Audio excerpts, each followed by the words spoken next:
They thought she was just another public defender. But when two cops slapped her, right in the middle of a courtroom, they didn't just attack a woman. They ignited a storm that would shake the entire justice system. Because 6 months later, that same woman walked back into the same courtroom. Not as a lawyer, not as a victim, but as Judge Aaliyah Brooks, and this time she was the one holding the gavel. Order in the court. But there was no order that day. The gavel echoed through the courtroom, but the tension refused to die. All eyes were locked on the young black woman standing nervously at the front, her back straight, her palms trembling slightly as she held a stack of papers close to her chest. Her name was Aaliyah Brooks, a 27-year-old public defender from Atlanta, a single mother who had fought her way through law school, night shifts, and the kind of doubt that could break anyone weaker. But not her. She wasn't in this courtroom to win fame or favor. She was there for truth. Her client, a scared teenage boy in handcuffs, sat behind her, accused of resisting arrest and assaulting a police officer. But Aaliyah had reviewed the body cam footage, and what she saw didn't match the report. The officers had lied. Taking a slow breath, she began to speak. Her voice was calm, but it carried strength. "Your Honor," she said, "the officer's report is inconsistent with the video evidence." The footage clearly shows my client being struck first. Before she could finish, one of the officers at the prosecution table, a broad-shouldered man with a buzz cut and a smirk that reeked of arrogance, slammed his palm on the table. "That's a lie," he barked, his voice booming across the courtroom. Gasps rippled through the room. Even the judge looked startled. "Officer Daniels," the judge warned, "you'll remain silent unless spoken to." But Daniels wasn't listening. His partner, Officer Blake, leaned back in his chair, grinning like he was watching a show. Aaliyah straightened her papers and tried again, her tone unwavering. "As I was saying, Your Honor, the officer's testimony..." Before she could continue, Daniels stood up. His face was red, veins bulging on his neck. "You calling me a liar, Missy?" The courtroom fell dead silent. Aaliyah took a breath. "I'm saying the facts don't support your statement, sir. That's when it happened." Daniels marched forward, his boots echoing on the polished floor. He stopped right in front of her. Before anyone could react, he smacked the folder from her hands. The papers exploded into the air, scattering across the floor like feathers caught in a storm. The entire courtroom gasped. The judge shouted, "Officer, that's enough." But Daniels didn't back down. His partner Blake chuckled under his breath and stepped forward too. "You think you can talk down to us?" Blake sneered, jabbing a finger toward her. "You people think you can walk in here and disrespect cops?" Aaliyah's hands were shaking now, not from fear but from fury. She clenched them into fists at her sides, her chest rising and falling with controlled breath. When Blake pushed her shoulder, the room went from shock to chaos. The bailiff lunged forward, shouting for order. The judge's gavel cracked again and again against the desk. "Enough. Enough!" Aaliyah didn't fight back. She didn't scream. She simply looked up, first at Blake, then at Daniels, and the fire in her eyes silenced the entire room. Her voice was calm, low, and terrifyingly certain. "You just made," she said slowly, "the biggest mistake of your careers." Every word carried weight, not anger but promise. Daniels froze, realizing for the first time that maybe he had gone too far. Cameras flashed from the press bench. Someone in the audience had started recording. The moment was immortalized, the slap that would soon shake the entire city. The bailiff stepped between them, forcing the officers back. The judge ordered both men out of the courtroom immediately, but as they were escorted out, Aaliyah didn't move. She bent down, calmly picked up her scattered papers and stacked them neatly again. Her hands were steady now, her composure unbroken, and as she stood, the young defendant she'd been fighting for whispered softly behind her, "Thank you, ma'am." Aaliyah turned, offering him a small reassuring smile, because deep down, she knew this wasn't over. What happened in that courtroom wasn't a moment of weakness. It was the beginning of something much greater, and soon, the world would know her name. Within hours, the entire country knew her name. The video spread like wildfire. Someone in the courtroom, maybe a spectator, maybe another lawyer, had captured everything on their phone. The shaky footage showed it all. The officer's hand smacking the folder from her grasp. The second shove that sent her stumbling, and Aaliyah's calm, defiant words afterward. The title on social media read, "Cops Slap Black Lawyer in Court," and her reaction silenced everyone. By morning, it had over 5 million views. Talk shows ran the clip on repeat. News anchors debated it on live television. Hashtags flooded the internet. Reading justice for Aaliyah, ye courtroom assault. She stood tall. Everyone wanted to know, who was this young woman who stayed calm while others lost control? But Aaliyah didn't want the spotlight. She turned off her phone, deleted her social apps, and went right back to work. Each morning, she still walked through those same courthouse doors, the same ones where she'd been humiliated, carrying her files, head held high. The security guards whispered. Other lawyers gave her sympathetic looks. But she never asked for pity. What no one knew was that Aaliyah was building her case, quietly, methodically and fearlessly. Behind closed doors, she spent long nights at her small apartment, typing legal drafts on her old laptop, while her 6-year-old daughter Maya slept in the next room. The police department had already issued a statement, short, defensive, and hollow. They called it an unfortunate misunderstanding and announced the 2 officers had been temporarily suspended pending review. But the video said otherwise. In the clip, viewers could clearly hear the words, the slap, and even Aaliyah's calm response, "You just made the biggest mistake of your careers." That single line became a rallying cry. Memes, posts, and even t-shirts appeared online. Activists marched outside Iron Gate Courthouse holding signs that read, "Respect Black women. Silence is not strength. Justice for Aaliyah." Still, she didn't speak publicly. Her co-workers begged her to do interviews, to control the narrative, but she refused. "I'm not here to be famous," she said quietly. "I'm here to finish what I started." And she meant it. She wasn't just suing 2 officers, she was challenging a system that had allowed this kind of abuse to go unpunished for years. She filed motions, collected witness statements, and even subpoenaed the courtroom security footage, which confirmed everything the viral video showed. For the first time, the courthouse, once a symbol of intimidation, became a stage for accountability. Then, one day, as she was leaving the courthouse after another long hearing, a reporter from Channel 6 News caught up to her on the steps. Cameras flashed. Microphones crowded her face. "Ms. Brooks," the reporter shouted, "how do you feel about the officer's suspension? Do you want them fired? Are you angry?" Aaliyah paused, her hand resting on the courthouse railing. For a moment, she said nothing. Then, with quiet strength, she looked straight into the camera and said, "I'm not fighting for revenge. I'm fighting so no Black woman in this courthouse ever gets silenced again." That clip, just 10 seconds long, hit harder than any headline. It aired across every major network. It trended worldwide, and suddenly people didn't just see her as a victim, they saw her as a symbol of grace under fire. Churches spoke about her courage. Schools discussed her in ethics classes. Even lawyers in other states reached out offering help. Aaliyah had become something rare, a voice that didn't need to shout to be heard. But behind her calm smile, she carried the weight of every woman who had ever been disrespected, dismissed, or underestimated. And though the storm around her kept growing, she stayed centered. Because she wasn't just fighting for herself, she was fighting for change, and deep down, Aaliyah knew this was only the beginning. What started as a viral clip turned into a storm of legal battles, interviews, and political pressure. The world moved fast, and but for Aaliyah Brooks, every day dragged on like an uphill climb. The official investigation was messy.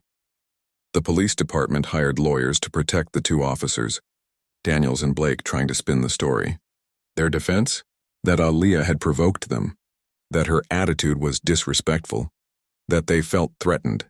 It was the same excuse people had heard 100 times before, but this time, there was proof. The footage didn't just show a slap.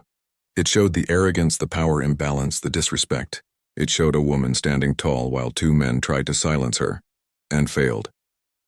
Aaliyah could have asked for a big law firm to represent her. She could have let someone else fight her battle. But she didn't. She wanted to face them herself. So when the case went to trial, she walked into the same courtroom where she'd once been humiliated, this time wearing a crisp black suit and her hair tied neatly back. The world was watching. Reporters filled the gallery. Activists sat in the back rows. Even the judge, the same one who had shouted for order during that chaotic day, looked uneasy as Aaliyah stood before him again, this time not as a public defender, but as the plaintiff. The defense tried everything. They painted her as emotional, unprofessional, angry. They questioned her experience, mocked her for representing herself, and even suggested she was chasing fame. At one point, the defense attorney sneered, "So tell me, Miss Brooks, what makes you think you can stand against officers of the law?" The courtroom went still. Aaliyah didn't flinch. She smiled softly and replied, "You're right. I don't have power, but I have truth, and truth doesn't need permission to speak." It was the moment everything changed.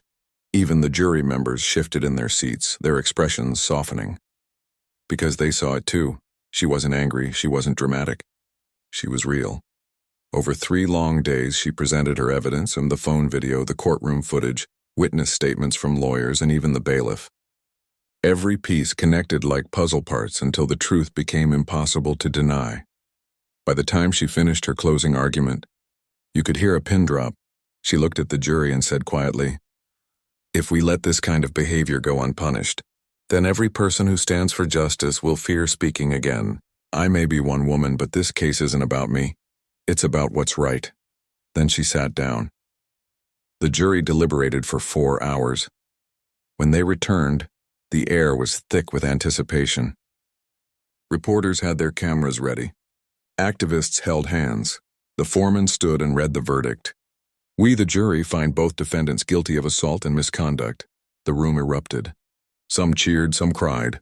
Officer Daniels and Officer Blake sat frozen, their faces pale.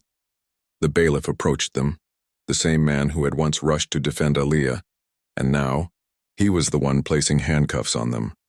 They were escorted out of the same courtroom where they'd once humiliated her. For a brief moment, their eyes met. Daniels looked at her, searching for anger, maybe satisfaction. But Aaliyah's face was calm. She didn't gloat. She didn't smirk. Instead, she whispered just loud enough for those near her to hear, "Justice isn't revenge, it's balance." Her words hung in the air like a prayer, not of victory, but of peace. And as the officers disappeared through the side door, the cameras zoomed in on Aaliyah's face. She exhaled slowly, eyes glistening but her composure steady. Outside the courthouse, a crowd had gathered, chanting her name. Reporters shouted questions, flashes lit up the sky. But she didn't rush to the podium. She stood on those courthouse steps, looking up at the flag fluttering above her, and whispered to herself, "We did it, Mama." It wasn't just her win. It was a win for everyone who had ever been silenced, doubted, or dismissed. For the first time, justice hadn't just been served, it had been reclaimed. But Aaliyah's story didn't end there. In fact, it was only beginning. After the verdict, her name spread far beyond Atlanta. News anchors called her the voice of modern justice. Social media hailed her as the woman who turned humiliation into history. But Aaliyah didn't chase the fame. She still lived in her small apartment, still made breakfast for her son before school, still took the same quiet bus to the courthouse every morning. She wasn't looking for recognition. She was looking for change. And change was looking right back at her. One afternoon, after another long day of hearings, she was packing her files when a man in a gray suit approached her. His presence carried quiet authority.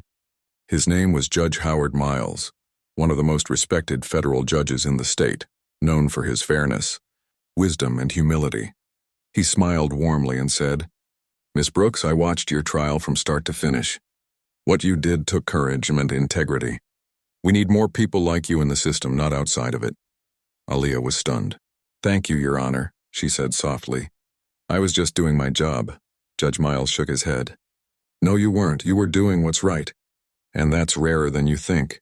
With that, he left, but his words stayed with her. Weeks turned into months. The noise around her case faded, replaced by new headlines. But for those who followed her journey, Aaliyah Brooks had become a symbol of hope. A reminder that courage didn't always roar. Sometimes it stood silently and refused to bow. Then one morning, as she was making breakfast for her son Jordan, she heard the sound of mail dropping through the slot. She wiped her hands, walked to the door, and picked up a thick white envelope. The letterhead read, "State Judicial Commission." Her heart skipped a beat. She tore it open and froze. It was an official notice. She had been nominated to serve as an interim judge for the state, pending final approval. For a moment, she just stood there in disbelief, staring at the paper. Her son looked up from the kitchen table, puzzled. "Mom, what's wrong?" She smiled through tears. "Nothing, baby. Everything's finally right." That night, Aaliyah sat on her porch, staring at the stars, replaying everything. That humiliating slap, the fear, the pain, the courtroom cheers, the victory. And now, this. The same courthouse that once saw her knocked down would soon rise to its feet when she entered. The same officers who once mocked her would see her name etched in gold outside Judge Aaliyah Brooks's chambers. It was poetic, almost divine. But Aaliyah didn't see it as revenge. She saw it as restoration. Weeks later, she walked up the courthouse steps in a black robe, holding her appointment letter close to her chest. Reporters waited outside, cameras flashing, but she didn't pause for interviews. When she reached the courtroom door, she stopped for a second, the same door where everything had begun. She took a deep breath and whispered, "Full circle." Then she stepped inside. The courtroom was silent, sunlight pouring through the tall windows. The bailiff, the same one who had once rushed to protect her, stood straighter when he saw her. "All rise," he said firmly. Everyone stood. Aaliyah walked to the bench, her bench, and took her seat for the first time. As she adjusted her robe and opened her first case file, she glanced briefly toward the public seating area. For a split second, she imagined her mother sitting there, smiling proudly. Her heart swelled. Then she looked out across the courtroom and said, in a calm but powerful voice, "Court is now in session." And just like that, the woman they once tried to silence had become the one who would now speak for justice. The same hands that once gathered scattered papers now held the gavel of truth. Aaliyah Brooks wasn't just a survivor anymore. She was a symbol, proof that sometimes the ones who are underestimated the most end up sitting in the highest seats of power. 6 months later, the heavy wooden doors of courtroom 3C swung open with a soft echo. The air was thick with anticipation. Reporters filled the hallway, cameras flashing, whispers spreading like sparks. Inside, the crowd stood to their feet as the bailiff's voice rang out loud and clear. "All rise. The Honorable Judge Aaliyah Brooks presiding." The same walls, the same marble floors, the same echo of footsteps that once carried her in shame, now carried her in power. Aaliyah walked calmly to the bench, her black robe flowing behind her like a banner of quiet triumph. Every step she took carried the weight of everything she'd endured and everything she'd overcome. This was the same courtroom where she had once been humiliated. But this time, she wasn't standing below the judge. She was the judge. As she sat down, the room fell into complete silence. The sound of the gavel striking the block felt different now, not like an order but like a heartbeat. Aaliyah looked across the courtroom, her expression calm but firm. There was no arrogance in her eyes, only peace, and as fate would have it, the first case she presided over involved police misconduct. 2 officers stood at the defense table looking nervous, not because they knew her, but because they knew what she represented: justice. When the prosecutor began presenting the evidence, one of the officers interrupted loudly, trying to speak over him. The room tensed. Old memories flickered in the minds of those who remembered what had once happened here. But Aaliyah didn't flinch. She tapped her gavel once, softly but firmly, and said, "In this courtroom, everyone's voice will be heard. No one will be disrespected." Her words carried through the room like thunder. Calm, measured but impossible to ignore. The officer sat down quietly. The prosecutor continued. The air shifted. Respect was restored. That day, Aaliyah didn't just deliver justice, and she delivered a message that dignity was power. That silence could roar louder than anger. That grace, when tested, can turn pain into purpose.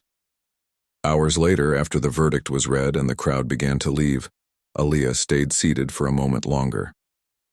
The courtroom was empty now, just her, the bench, and the soft light pouring through the windows. She looked around, remembering every moment: the slap, the whispers, the humiliation, the struggle, the rise, and then she smiled. because she understood something most people never would, that sometimes, the very place where you're broken becomes the place where you rise again. When she finally stood to leave, she ran her hand gently across the bench, the same one she once stood before. It no longer felt cold. It felt like home. Outside the courthouse, reporters waited with microphones ready, shouting her name. But Aaliyah didn't stop for questions. She simply said one thing before stepping into her car. "They tried to silence me, Asim, but I found my voice." That clip went viral too. But this time people didn't see a victim. They saw victory. They saw a woman who rose above hate, who turned pain into justice, and who proved that true power doesn't come from revenge. It comes from restraint. In the months that followed, young law students started quoting her. Her story became a case study in universities across the country, and in the heart of Atlanta, people spoke her name with pride. Judge Aaliyah Brooks, the woman who changed what justice looked like.